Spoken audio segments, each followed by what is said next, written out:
क्या आपने कभी यह साहस किया है कि जो आपको बचपन से सिखाया गया है उस पर एक पल के लिए भी संदेह करें? क्या आपने कभी अपने मन से पूछा है कि जो सत्य बताया जा रहा है क्या वह सचमुच सत्य है या सिर्फ परंपरा है? और अगर पूरी दुनिया किसी बात पर विश्वास कर रही हो तो क्या उस विश्वास पर प्रश्न करना पाप है या बुद्धि का पहला कदम? हजारों साल पहले जब भारत की भूमि यज्ञ की अग्नि से जल रही थी, मंत्रों की ध्वनि गूंज रही थी और जीवन को परलोक के तराजू पर तौला जा रहा था, तब उसी भूमि पर एक ऐसा विचार जन्म ले रहा था जो इन सब के ठीक विपरीत खड़ा था। यह विचार किसी मंदिर से नहीं निकला, यह किसी देवता की कृपा से नहीं उतरा, यह विचार सीधे मनुष्य के अनुभव से पैदा हुआ था। यह विचार था चारवाक। चारवाक कोई पूजा नहीं सिखाता था, वह मोक्ष का सपना नहीं दिखाता था, वह आत्मा और पुनर्जन्म की कहानियां नहीं सुनाता था। वह बस एक सीधा, कठोर और निर्भीक प्रश्न पूछता था, जो दिखता नहीं उसे माने क्यों? चारवाक ने कहा, यह शरीर ही सत्य है, इसी शरीर से चेतना जन्म लेती है और जब यह शरीर नष्ट हो जाता है तो सब कुछ समाप्त हो जाता है। इसके बाद न कोई स्वर्ग है, न नरक, न अगला जन्म। कल्पना कीजिए उस समय की जब यह कहना समाज के लिए सबसे बड़ा अपराध था, जब जीवन को तपस्या और त्याग से जोड़ दिया गया था, जब सुख को पाप और दुख को पुण्य समझा जाता था। तब चारवाक ने मुस्कुराकर कहा, जब तक जीवित हो सुख से जियो, क्योंकि मृत्यु के बाद कुछ नहीं बचता। यह कथन सुनने में भोगवादी लगता है, पर इसके भीतर एक गहरी ईमानदारी छिपी है। चारवाक जीवन को भ्रम नहीं मानता था, वह जीवन को टालने योग्य नहीं समझता था। वह कहता था, जो अभी है वही तुम्हारा है, जो कल्पना में है उसके लिए वर्तमान को मत खो। चारवाक दर्शन भारतीय भौतिकवाद का स्वर था। यह वह दर्शन था जो कहता था, ज्ञान का आधार शास्त्र नहीं, अनुभव है, श्रुति नहीं, प्रत्यक्ष है, आस्था नहीं, तर्क है। इसलिए चारवाक को सबसे ज्यादा बदनाम किया गया, उसके ग्रंथ नष्ट कर दिए गए, उसके विचारों को विकृत रूप में प्रस्तुत किया गया, क्योंकि जो प्रश्न करता है वह सत्ता के लिए सबसे बड़ा खतरा होता है। लेकिन विचार कभी पूरी तरह मारे नहीं जाते, वे समय के भीतर दब जाते हैं और फिर किसी नए युग में, किसी नए रूप में लौट आते हैं। आज जब हम साइंस की बात करते हैं, जब हम एविडेंस और प्रूफ मांगते हैं, जब हम कहते हैं पहले दिखाओ फिर मानेंगे, तो अनजाने में हम चारवाक की ही भाषा बोल रहे होते हैं। आज की यह कहानी उसी भूले हुए, दबाए गए और गलत समझे गए दर्शन की है। एक ऐसे दर्शन की जो आपको विश्वास नहीं बल्कि सोचने की आजादी देता है, क्योंकि कभी कभी सबसे आध्यात्मिक कार्य यही होता है, सच को बिना डर के देख लेना। चारवाक दर्शन किसी एक दिन, किसी एक व्यक्ति के मन में अचानक पैदा नहीं हुआ था। यह विचार धीरे धीरे उस जमीन से उभरा जहां सवाल पूछने की परंपरा जीवित थी। उस समय का भारत केवल आस्था का देश नहीं था, वह तर्क और संवाद का भी केंद्र था। गुरुकुलों में शास्त्र पढ़ाए जाते थे, लेकिन उन्हीं शास्त्रों पर प्रश्न करने की स्वतंत्रता भी थी। उपनिषदों में गुरु और शिष्य के बीच संवाद था, बहस थी, असहमति थी। इसी खुली बौद्धिक हवा में चारवाक की चिंगारी सुलगी। चारवाक नाम को लेकर भी रहस्य है। कुछ परंपराएं इसे एक व्यक्ति मानती हैं, कुछ इसे एक विचारधारा। कहा जाता है कि चारवाक शब्द का अर्थ है जो चारों दिशाओं में बोलता है, जो निर्भय होकर अपनी बात कहता है। कुछ विद्वान इसे बृहस्पति से जोड़ते हैं, जिन्हें देवताओं का गुरु कहा गया, लेकिन जिन्होंने देवताओं की व्यवस्था पर ही प्रश्न उठाए।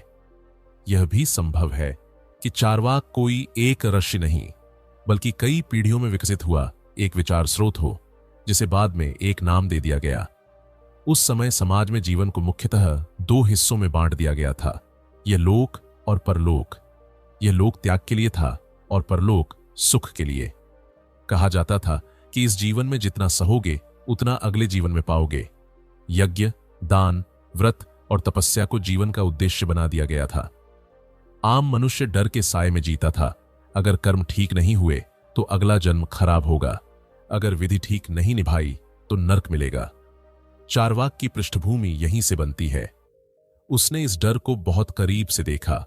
उसने देखा कि कैसे लोग अपने आज को कुचल रहे हैं, एक ऐसे कल के लिए जिसकी कोई गारंटी नहीं। उसने देखा कि कैसे कुछ लोग शास्त्रों के नाम पर सत्ता चला रहे हैं और कुछ लोग बिना समझे उन पर विश्वास कर रहे हैं। यही वह क्षण था जहां चारवाक का मन ठिठका। कहा जाता है कि चारवाक परंपरा के शिक्षक अपने शिष्यों से सबसे पहला प्रश्न यही पूछते थे, तुम जो मानते हो क्या उसे तुमने स्वयं देखा है? अगर उत्तर नहीं होता तो अगला प्रश्न आता, तो फिर तुम उसे क्यों मानते हो? यह प्रश्न सरल था, लेकिन इसके भीतर विस्फोट छिपा था, क्योंकि यह प्रश्न पूरे धार्मिक ढांचे की नींव को हिला देता था। चारवाक के चिंतन में ज्ञान का एक ही प्रमाण था, प्रत्यक्ष। जो इंद्रियों से अनुभव में आए वही स्वीकार्य। अनुमान और शास्त्र तभी मान्य है जब वे प्रत्यक्ष से जुड़े हों। जो केवल शब्दों में है, जिसकी जांच संभव नहीं, वह कल्पना है। चारवाक की शुरुआती यात्रा बहसों से भरी थी। वह गुरुकुलों में जाता, विद्वानों से प्रश्न करता, यज्ञशालाओं में बैठकर सुनता और फिर शांत स्वर में पूछता, इस अग्नि में डाली गई आहुति अगर देवताओं तक जाती है तो उसका रास्ता क्या है? अगर पिंडदान से आत्मा तृप्त होती है तो वह आत्मा कहां है? इन प्रश्नों का कोई ठोस उत्तर नहीं था। उत्तर होते थे, ऐसा शास्त्रों में लिखा है या ऐसा हमेशा से होता आया है। और चारवाक यहीं रुक जाता था, क्योंकि उसके लिए हमेशा से कोई तर्क नहीं था। चारवाक के आरंभिक विचारों में विद्रोह कम, स्पष्टता ज्यादा थी। वह तो बस इतना कह रहा था कि जीवन को वैसे देखो जैसा वह है। भूख लगती है तो भोजन करो, दुख होता है तो स्वीकार करो, सुख मिलता है तो उसे पाप मत मानो। जीवन को बोझ नहीं, अवसर समझो। कहा जाता है कि चारवाक परंपरा के शिक्षक अपने शिष्यों को जंगलों में नहीं बल्कि बाजारों में ले जाते थे। वहां जीवन था, हंसी, सौदे, प्रेम, संघर्ष। वे कहते थे, दर्शन अगर जीवन से कट जाए तो वह केवल शब्द रह जाता है। चारवाक दर्शन की पृष्ठभूमि में एक गहरी करुणा भी थी। वह देख रहा था कि डर ने इंसान को कमजोर बना दिया है। आत्मा और परलोक की धारणाओं ने वर्तमान जीवन को महत्वहीन कर दिया है। इसलिए चारवाक ने कहा, यह शरीर ही सब कुछ है। यह वाक्य सुनने में कठोर लगता है, लेकिन इसके भीतर जीवन के प्रति गहरा सम्मान छिपा है। चारवाक किसी राजा के दरबार का दार्शनिक नहीं था। वह साधारण लोगों के बीच बैठकर बात करता था। किसान, व्यापारी, कारीगर, वे लोग जिनके पास न तो समय था, न साधन, न ही शिक्षा कि वे गूढ़ शास्त्र पढ़ सकें। चारवाक की भाषा सरल थी। वह कहता था, जो समझ में न आए उसे मत मानो। इसी सरलता ने उसे लोकप्रिय भी बनाया और खतरनाक भी, क्योंकि जो दर्शन सरल होता है वह जल्दी फैलता है, और जो जल्दी फैलता है वह व्यवस्था के लिए चुनौती बन जाता है। धीरे धीरे चारवाक को लोकायत कहा जाने लगा, लोक का दर्शन। यह नाम अपने आप में बहुत कुछ कह देता है। यह दर्शन आकाश की बात नहीं करता था, यह धरती की बात करता था। यह देवताओं की नहीं, मनुष्यों की बात करता था। लेकिन जैसे जैसे चारवाक का प्रभाव बढ़ा, वैसे वैसे उसका विरोध भी तेज हुआ। ब्राह्मणिक परंपराओं ने इसे खतरनाक माना, क्योंकि अगर लोग परलोक पर विश्वास करना छोड़ देंगे तो कर्मकांड कैसे चलेंगे? अगर लोग शास्त्रों पर प्रश्न करने लगेंगे तो सत्ता कैसे बचेगी? चारवाक की पृष्ठभूमि इसलिए केवल दार्शनिक नहीं थी, वह सामाजिक और राजनीतिक भी थी। वह एक ऐसे समाज में जन्मा था जो परिवर्तन से डरता था, और उसने उसी डर को आईना दिखाया। चारवाक की शुरुआती यात्रा हमें यह सिखाती है कि हर बड़े विचार की शुरुआत एक साधारण प्रश्न से होती है। एक ऐसा प्रश्न जिसे पूछने की हिम्मत बहुत कम लोग करते हैं, और यही प्रश्न धीरे धीरे एक पूरे दर्शन का रूप ले लेता है। यहीं से चारवाक केवल एक नाम नहीं रहता, वह एक दृष्टि बन जाता है। एक ऐसा दृष्टिकोण जो कहता है, डर के बिना देखो और देखने के बाद ही मानो। चारवाक दर्शन की असली पहचान किसी ग्रंथ में नहीं, बल्कि एक साहसी विचार में छिपी है। वह विचार जिसने पहली बार निर्भीक होकर कहा कि सत्य आकाश में नहीं, धरती पर खोजा जाना चाहिए। यही वह बिंदु था जहां चारवाक बाकी सभी दर्शनों से अलग खड़ा हो गया। यह कोई अचानक आया हुआ विद्रोह नहीं था, बल्कि जीवन को बहुत ध्यान से देखने के बाद निकला हुआ निष्कर्ष था।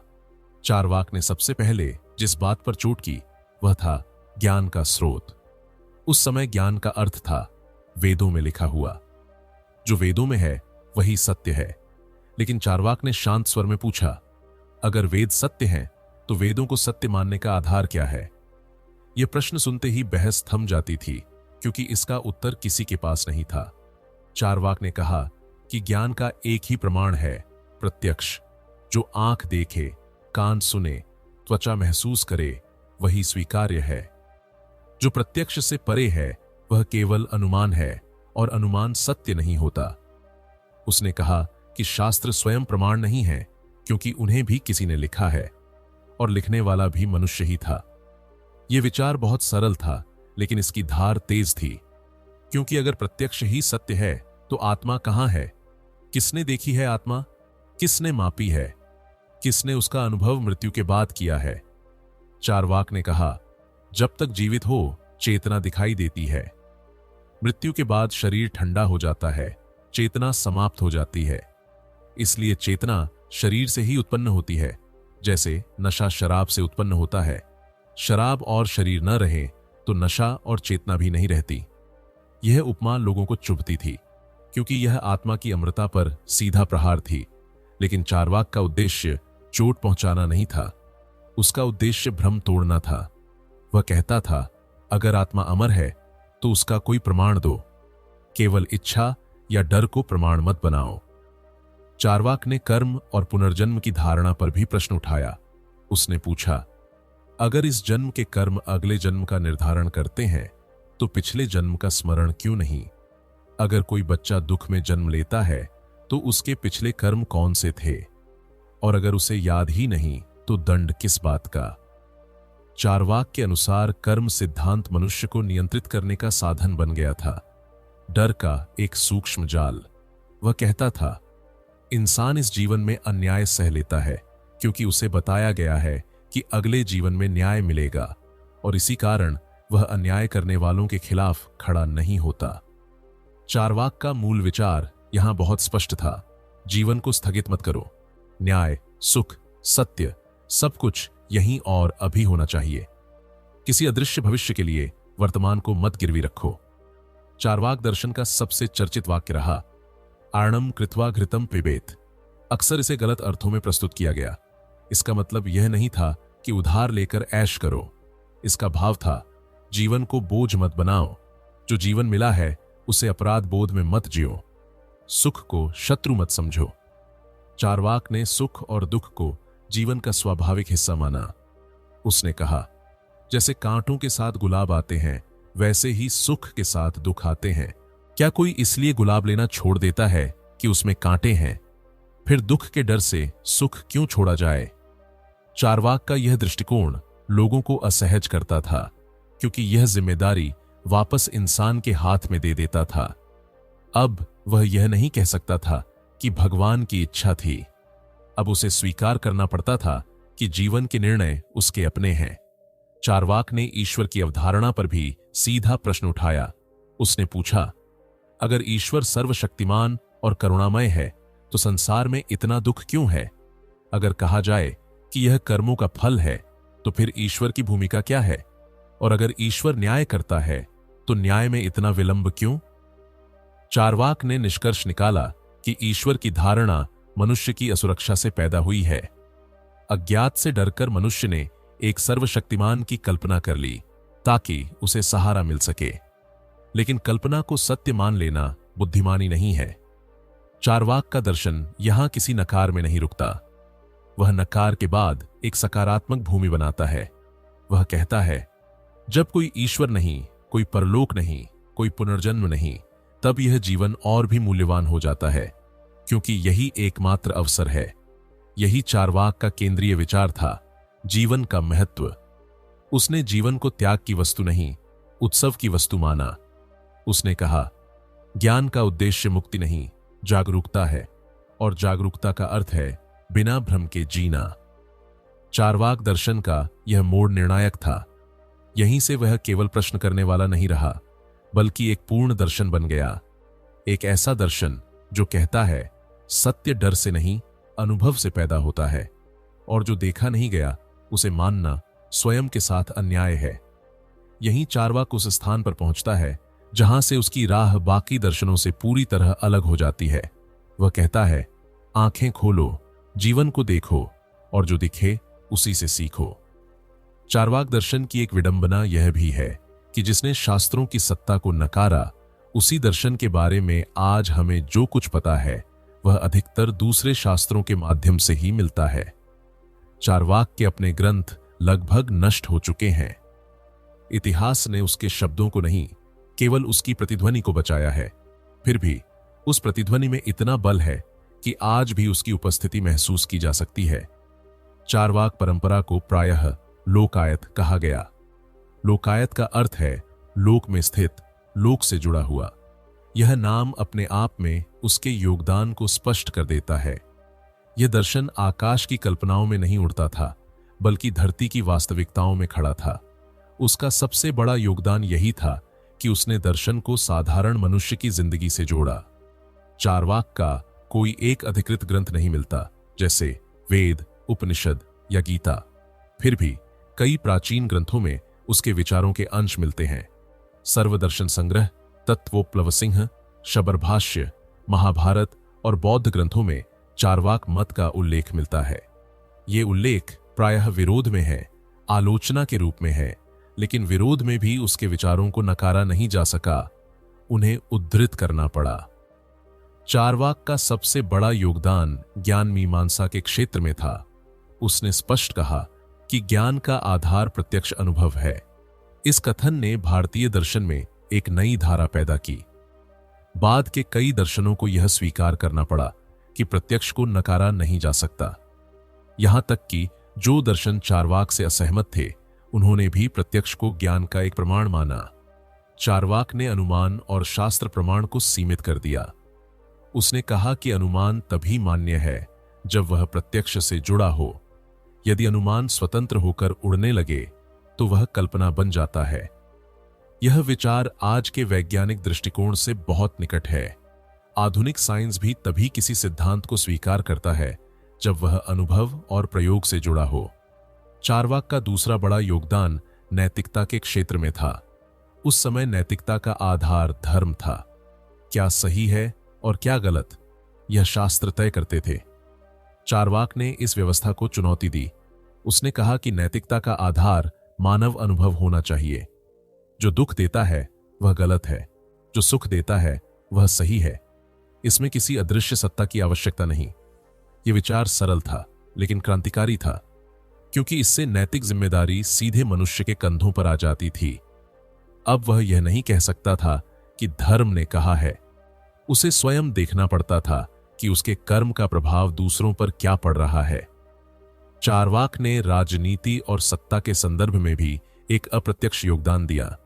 उसने यह दिखाया कि जब धर्म सत्ता से जुड़ जाता है तो वह भय का उपकरण बन जाता है। यज्ञ, दान और कर्मकांड केवल आध्यात्मिक क्रियाएं नहीं रहीं, वे सामाजिक नियंत्रण के साधन बन गए थे। चारवाक ने इस तंत्र को उजागर किया। चारवाक दर्शन का प्रभाव केवल दर्शन तक सीमित नहीं रहा, उसने साहित्य और लोक चिंतन को भी प्रभावित किया। संस्कृत और प्राकृत साहित्य में कई ऐसे पात्र मिलते हैं जो जीवन को सीधे, बिना डर के जीने की बात करते हैं। ये पात्र कहीं न कहीं लोकायत दृष्टि की झलक देते हैं। बौद्ध और जैन परंपराओं में भी चारवाक से संवाद दिखाई देता है। बौद्ध दर्शन ने आत्मा को नकारा, पुनर्जन्म की व्याख्या बदली और प्रत्यक्ष अनुभव को महत्व दिया। यद्यपि बौद्ध और चारवाक की दिशा अलग थी, लेकिन प्रश्न पूछने की निर्भीकता दोनों में समान थी।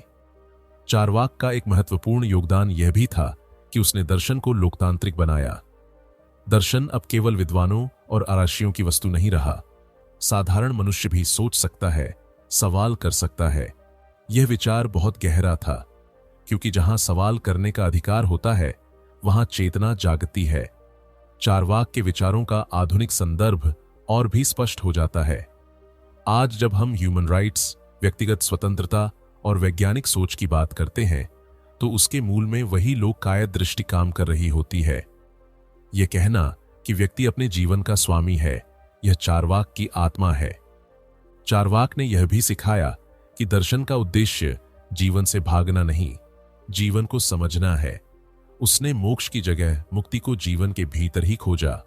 भय से मुक्ति, भ्रम से मुक्ति, अंधविश्वास से मुक्ति। हालांकि चारवाक ने कोई संस्था नहीं बनाई, कोई संप्रदाय नहीं चलाया, फिर भी उसका योगदान स्थायी रहा, क्योंकि उसने प्रश्नों को जन्म दिया, और प्रश्न जब जन्म लेते हैं तो वे पीढ़ियों तक जीवित रहते हैं। चारवाक दर्शन की सबसे बड़ी देन यही थी कि उसने भारतीय चिंतन में एक संतुलन बनाया। उसने यह याद दिलाया कि आकाश की ओर देखने के साथ साथ धरती को भी देखना जरूरी है। आत्मा की खोज के साथ साथ शरीर की उपेक्षा नहीं की जा सकती। आज भी जब कोई कहता है पहले देखो फिर मानो, जब कोई कहता है डर के बिना जियो, तो वह अनजाने में चारवाक की ही विरासत को आगे बढ़ा रहा होता है। यही चारवाक का योगदान है, एक ऐसी दृष्टि जो जीवन को बोझ नहीं बल्कि अवसर मानती है। चारवाक दर्शन जितना साहसी था उतना ही अकेला भी। जिस समाज की नींव आस्था, परंपरा और परलोक पर टिकी हो, वहां प्रत्यक्ष और तर्क की बात करना स्वाभाविक रूप से टकराव को जन्म देता है। चारवाक के साथ भी यही हुआ। उसके विचारों से सबसे ज्यादा चोट उन लोगों को लगी जिनकी सत्ता धर्म और भय पर टिकी थी। इसलिए चारवाक से बहस कम हुई और उसके विरुद्ध अभियान ज्यादा चले। चारवाक को सबसे पहले नास्तिक कहकर अलग किया गया। नास्तिक शब्द यहां केवल ईश्वर को न मानने के अर्थ में नहीं था, बल्कि समाज से काट देने का एक तरीका था। उसे कहा गया कि यह दर्शन लोगों को बिगाड़ देगा, नैतिकता नष्ट कर देगा, समाज को भोग में डुबो देगा। चारवाक पर आरोप लगाया गया कि वह केवल सुख की बात करता है, कर्तव्य की नहीं। लेकिन यह आरोप उसके विचारों की गहराई को छू भी नहीं पाए। वास्तविक समस्या यह नहीं थी कि चारवाक सुख की बात करता था। वास्तविक समस्या यह थी कि वह डर की नींव पर खड़ी नैतिकता को तोड़ रहा था। धर्म ने सदियों से यह सिखाया था कि अगर नियम नहीं माने तो दंड मिलेगा, इस जन्म में या अगले जन्म में। चारवाक ने कहा कि नैतिकता भय से नहीं, समझ से आती है, और यही बात सत्ता को असहज कर देती थी। चारवाक पर यह भी आरोप लगाया गया कि वह सामाजिक अनुशासन को नष्ट करेगा। कहा गया कि अगर लोग आत्मा, पुनर्जन्म और परलोक को न माने तो वे चोरी करेंगे, हिंसा करेंगे, अन्याय करेंगे। लेकिन चारवाक ने इसका उत्तर बहुत शांत ढंग से दिया। उसने कहा कि अगर कोई व्यक्ति केवल इसलिए अच्छा व्यवहार करता है क्योंकि उसे दंड का डर है, तो वह नैतिक नहीं है। नैतिकता तब होती है जब व्यक्ति बिना डर के भी दूसरों के दुख को समझता है। सबसे कठोर आलोचना चारवाक परंपरा पर ग्रंथों के माध्यम से की गई। चूंकि चारवाक के अपने ग्रंथ नष्ट कर दिए गए, इसलिए उसका पक्ष रखने वाला कोई नहीं बचा। बाद के दर्शनकारों ने चारवाक को अपने शब्दों में परिभाषित किया, और अक्सर गलत रूप में। उसे भोगवादी, उच्चृंखल और स्वार्थी बताया गया। ऋणम कृत्वा घृतम पिबेत जैसे वाक्यों को संदर्भ से काटकर प्रस्तुत किया गया, ताकि चारवाक को केवल इंद्रिय सुख का प्रचारक सिद्ध किया जा सके। लेकिन यह भी एक सच्चाई है कि विचारों को पूरी तरह मिटाया नहीं जा सकता। चारवाक को जितना दबाया गया, उतना ही वह एक डर की तरह उपस्थित रहा। हर उस दार्शनिक बहस में जहां आत्मा, ईश्वर या वेदों की सत्ता की बात होती थी, कहीं न कहीं चारवाक का प्रश्न गूंजता था, इसका प्रमाण क्या है? चारवाक को सामाजिक बहिष्कार का भी सामना करना पड़ा। उसे धर्मसभा में स्थान नहीं दिया गया, उसे यज्ञों और अनुष्ठानों से बाहर रखा गया, उसके अनुयायियों को अधार्मिक कहा गया। यह बहिष्कार केवल वैचारिक नहीं था, बल्कि जीवन से जुड़ा हुआ था, क्योंकि उस समय धर्म से अलग होना समाज से अलग होना था। एक और बड़ा संघर्ष चारवाक के सामने यह था कि उसका दर्शन सरल था, लेकिन उसकी सरलता को कमजोरी समझ लिया गया। जहां अन्य दर्शन जटिल शब्दों, सूत्रों और परंपराओं से घिरे थे, वहीं चारवाक सीधी बात करता था। समाज ने जटिलता को गहराई समझा और सरलता को सतहीपन। यह भी चारवाक के साथ एक अन्याय था। चारवाक पर यह आरोप भी लगाया गया कि वह निराशावादी है, क्योंकि वह मृत्यु के बाद कुछ नहीं मानता। लेकिन वास्तव में वह निराशावादी नहीं, बल्कि यथार्थवादी था। वह कहता था कि मृत्यु जीवन का अंत है, इसलिए जीवन को और भी मूल्यवान बना देता है। लेकिन समाज को यह दृष्टि डरावनी लगी, क्योंकि मृत्यु को स्वीकार करने के लिए साहस चाहिए, और साहस हर किसी के पास नहीं होता। चारवाक को आलोचना का सामना इसलिए भी करना पड़ा क्योंकि उसने प्रश्न पूछने की आदत सिखाई, और प्रश्न पूछने वाला व्यक्ति हमेशा असुविधाजनक होता है। वह भीड़ के साथ नहीं चलता, वह परंपरा को चुनौती देता है। सत्ता के लिए ऐसा व्यक्ति सबसे बड़ा खतरा होता है। धीरे धीरे चारवाक दर्शन को हाशिए पर धकेल दिया गया। उसे अधम दर्शन कहा गया। उसके नाम को गाली की तरह प्रयोग किया जाने लगा। चारवाक शब्द का प्रयोग ही किसी व्यक्ति को अनैतिक सिद्ध करने के लिए होने लगा। यह विचारधारा की नहीं, विचार करने की सजा थी। लेकिन संघर्ष यहीं समाप्त नहीं होता। चारवाक के विचारों को दबाने की कोशिश ने एक और परिणाम पैदा किया। उसने यह दिखा दिया कि भारतीय परंपरा केवल एक रंगी नहीं थी, उसमें विरोध के स्वर भी थे, असहमति भी थी, और यही असहमति भारतीय दर्शन की शक्ति भी थी। चारवाक ने कभी यह दावा नहीं किया कि वही अंतिम सत्य है। उसने बस यह कहा कि जो सत्य बताया जा रहा है उसे जांचने का अधिकार मनुष्य को है, और इसी अधिकार की कीमत उसे चुकानी पड़ी। इतिहास अक्सर विजेताओं की कहानी लिखता है। चारवाक विजेता नहीं था, वह आवाज था जिसे चुप करा दिया गया। लेकिन उसकी चुप्पी भी बोलती है, क्योंकि जहां भी किसी विचार को डर से दबाया जाता है वहां यह प्रश्न अपने आप उठता है, आखिर उससे इतना डर क्यों? चारवाक का संघर्ष हमें यह सिखाता है कि सत्य हमेशा सम्मानित नहीं होता। कई बार सत्य को अकेलेपन, अपमान और उपेक्षा का रास्ता तय करना पड़ता है, लेकिन यही रास्ता उसे स्थायी बनाता है। चारवाक को भुलाने की कोशिश की गई, लेकिन वह मिटा नहीं। वह प्रश्न बनकर जीवित रहा, और प्रश्न कभी मारे नहीं जाते। चारवाक दर्शन को भले ही इतिहास के हाशिए पर धकेल दिया गया हो, लेकिन उसके प्रभाव को पूरी तरह मिटाया नहीं जा सका। कुछ विचार इतने गहरे होते हैं कि वे दिखाई नहीं देते, लेकिन सोच की दिशा बदल देते हैं। चारवाक भी ऐसा ही एक प्रभाव था, मौन, अदृश्य लेकिन निर्णायक। उसने भारतीय चिंतन की धारा में एक ऐसा प्रश्न छोड़ दिया जिसे कोई भी दर्शन पूरी तरह अनसुना नहीं कर सका। चारवाक का सबसे बड़ा प्रभाव यह था कि उसने सोचने का अधिकार मनुष्य को लौटाया। उसने यह बताया कि विश्वास जन्मजात नहीं होता, उसे सिखाया जाता है, और जो सिखाया गया है उस पर प्रश्न किया जा सकता है। यह बात भले ही आज सामान्य लगे, लेकिन उस समय यह क्रांतिकारी थी, क्योंकि इससे पहले सत्य का स्रोत मनुष्य के बाहर था, ग्रंथों में, देवताओं में, परंपराओं में। चारवाक ने सत्य को मनुष्य के अनुभव में रख दिया। भारतीय दर्शन के भीतर बाद में उभरे कई विचारों में चारवाक की छाया देखी जा सकती है। बौद्ध दर्शन ने आत्मा की स्थायी सत्ता को नकारा, प्रत्यक्ष अनुभव को महत्व दिया और दुख के कारणों को इसी जीवन में खोजा।